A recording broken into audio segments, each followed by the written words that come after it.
Hello everyone, good morning সবাইকে। Neha lifestyle daily ব্লগে তোমাদের সবাইকে ওয়েলকাম। কেমন আছো তোমরা সবাই?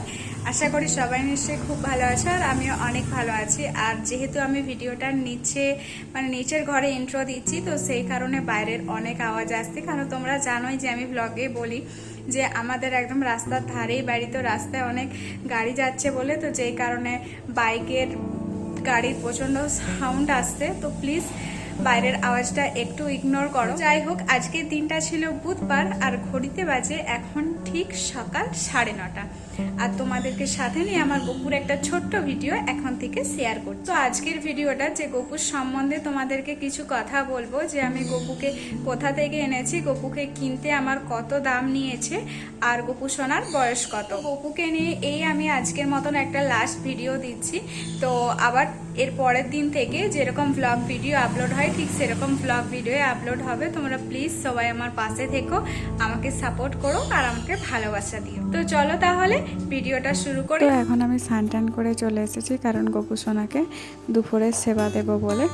আর এই যে গপুকে সেবা দেওয়ার জন্য ফুল, তুলসী পাতা সব কিছু রেডি করে নিয়েছি।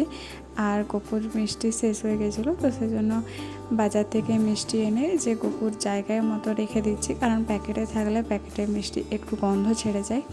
তো যেই কারণে প্যাকেট থেকে আমি মিষ্টিগুলো একটা ভালো জায়গায় রেখে দিলাম। আর গপুকে যেহেতু এখন স্নান করাবো, সেই জন্য গপু স্নান করার জন্য সমস্ত কিছুটা রেডি করে নিচ্ছে। গপুকে যে পাত্রে বসাবো সেই পাত্রে একটু ফুল আর তুলসী পাতা দিয়ে দিয়েছি। আর এই যে দেখেছো আমার গপু সোনা কেমন চুপটি করে বসে আছে। আর এই যে তারপর ওকে গোপী চন্দন মাখিয়ে স্নান করিয়ে দিয়েছি। তো যাই হোক, যে টপিকটা নিয়ে আজকে তোমাদের সাথে কথা বলবো ভেবেছি, যে আমার গপুর বয়স কত, গপুকে কোথা থেকে এনেছি, আর গপুকে কিনতে আমার কত দাম নিয়েছে। তো আগেই বলি, আমার গপু সোনার এখনও 1 বছর বয়স হয়নি, কারণ আমি গপু সোনার প্রাণ প্রতিষ্ঠা করেছিলাম 8ই ডিসেম্বর 2023। আর এবছর 8ই ডিসেম্বর 2024-এ আমার গপু সোনার 1 বছর হবে। তাই আমার গপু সোনার এখনও 1 বছর হয়নি। আর আমি গপু সোনাকে এনেছি বৃন্দাবন থেকে।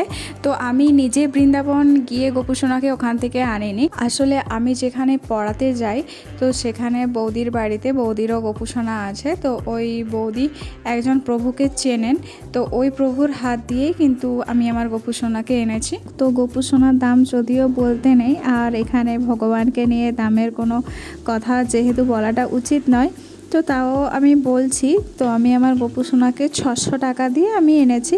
তো গপুর দাম ছিল 500 টাকা। তো যেহেতু আমি গপুকে একটু অঙ্গরাগ করিয়ে আনতে বলেছিলাম, তো সেই জন্য 600 টাকা নিয়েছে। আর ওই বৌদির গপু সোনাকে দেখে আমার খুব ইচ্ছে হতো যে আমিও একটা গপু সোনা রাখবো। তো ওখানের গপু সোনার মূর্তিগুলো কিন্তু খুব সুন্দর, ঠিক এরকমটাই মিষ্টি। আর এই যে দেখো, আমি যখন আমার গপু সোনাকে খাওয়াচ্ছিলাম, আমার গপু সোনা ঠিক কি সুন্দর মুখে মিষ্টিটা ধরে নিয়েছে।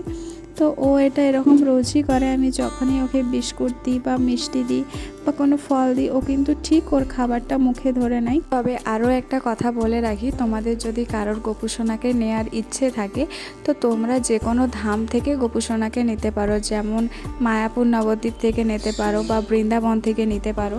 অনেকে গপু সোনাকে অনলাইন থেকে অর্ডার করে, তো আমার মনে হয় গপু সোনাকে অনলাইন থেকে অর্ডার না করাই ভালো, কারণ অনেক সময় ঠিকঠাক মতো আসে না অনলাইনে অর্ডার করলে। তো এই ছিল আজকের আমার ভিডিওটা। কেমন লাগলো অবশ্যই জানিও।